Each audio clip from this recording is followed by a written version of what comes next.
Rusty Nelson?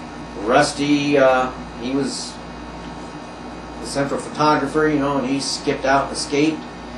And he ended up in prison in Oregon, and that's when I got a call from one of the top detectives there, and they said, "Do you ever hear of a guy named Rusty Nelson?" I said, "Yeah." This is way at the height of the Franklin thing. I said, "Yeah." I said, "Are you DeCamp?" And I go, "Of course, you know." And he says, "Well, what do you know about him?" I said, "Well, I know nothing other than he was involved in this Franklin thing." And so I said, "Why?" And they said, "Well, we arrested somebody, and he has this book called The Franklin Coverup." It was my first edition when I first. And he says, and he's got all these parts underlined that mention him. I said, "Holy mackerel!" And they said, so I went out and saw him. And that's the first time you. Absolutely. And he spilled everything to me, which I was able, of course, to add more to the book. And they had seized tens of thousands of pictures, and they let me look at those. Then I tried to get them, and no. Then other people stepped in, and I think they've got them destroyed by now. But that was then the next thing I did. The most important thing then was I got Rusty Nelson out of prison back to testify in the case involving lawsuit against Larry King, and he actually was able to get some of his secret pictures he had hidden in different places of Larry King and various other things, and that's how we into the court record? Ended up doing big things, along with another key witness in that case, Noreen Gosch, in the famous Gosch case, you know, the first boy that his mother had led the effort to get pictures of kidnapped or children on milk cartons, you know, and became very active because this Paul Benassi had described how he was involved in the kidnapping of this boy back when they were both 12 years old. They used one boy as, you know, kind of the bait. The other, the Benassi boy, the Gosch boy was out delivering papers, and there's Paul Benassi out there, a 12-year-old kid too, and they stopped, and then these men grabbed him, and Paul told everything and described it. And to make a long story short, the Gosch family, I wrote them in contact and said, "I don't know if any of this is true, this strange, weird story, but if you'd like." So they came, they interviewed. That was your initial contact with Noreen Gosch? No, that's even more sinister and strange. That was my initial contact with, quote, I'll use the phrase, the Gosch family.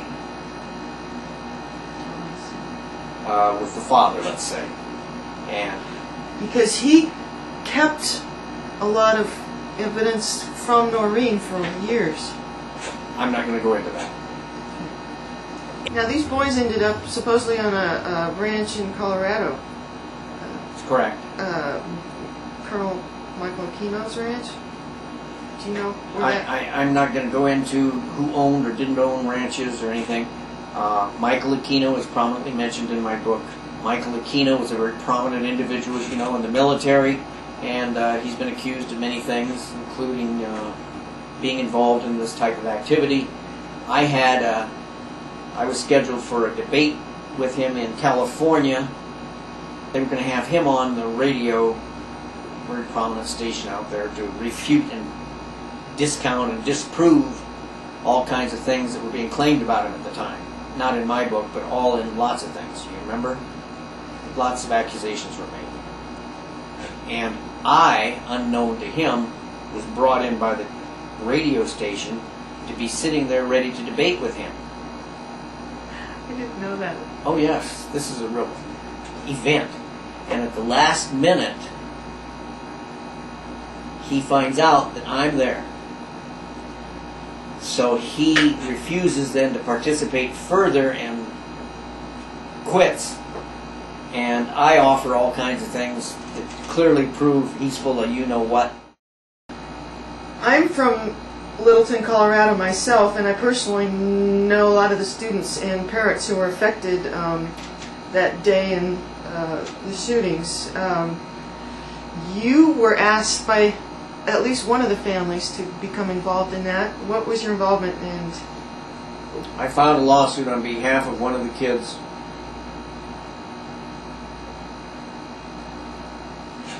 And my fundamental claim was that one of the drugs, this boy, Harris, was taking causes teenagers particularly to be suicidal. You follow what I'm saying? Yes. And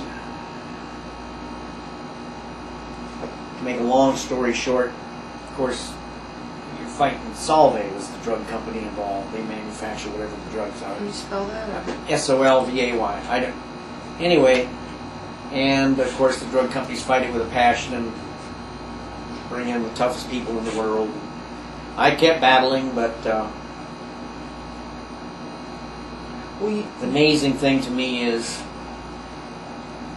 the careful control. As I say, this is why I've become a little cynical about government, because it seems that at key places there are government officials that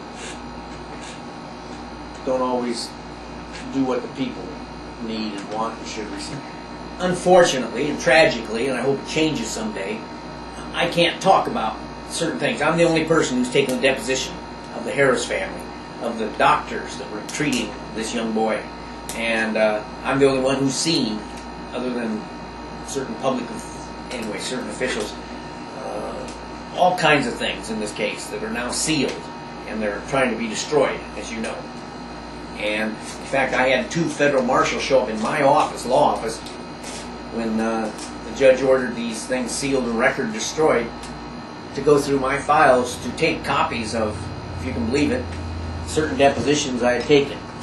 So all I can do now, because I finally stepped out of the lawsuit and the kid settled for, got a settlement of a few $1,000s or something that's secret and whatever. My claim there that these drugs cause a certain amount of children to be very suicidal. Where they just want to do it in a dramatic fashion and so on and so forth. And just study the whole picture of what actually happened there in Columbine. And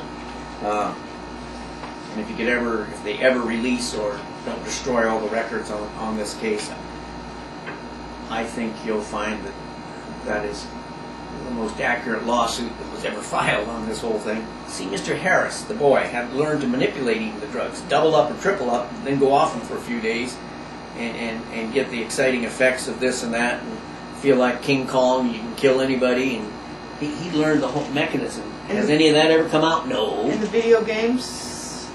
The video games, of course, my lawsuit also involved that, by the way, how they lived and breathed those video games. They were real for them. But what is most interesting, once the lawsuit was dismissed, their penny dollars they paid the kid, once that was done, what has happened since then? The federal government and the drug companies have all reached agreements that on these particular drugs now, these antidepressant drugs, they have to put all kinds of big notices, and that's the first big notice there is on the drug about how they cause suicide in children, so on and so forth, young people. You do know that, right? You can't pick any of those major ones now that isn't there. And I have no doubt that someday, and this is my opinion, so Mr. Court officials, you can't do anything, this is my belief and opinion, personal, okay, from just everything. I have no doubt that the drugs were a major factor in this boy committing suicide and, contrary to what most people maybe know or think, executing his own buddy, Klebold there, killing him when Klebold didn't want to die.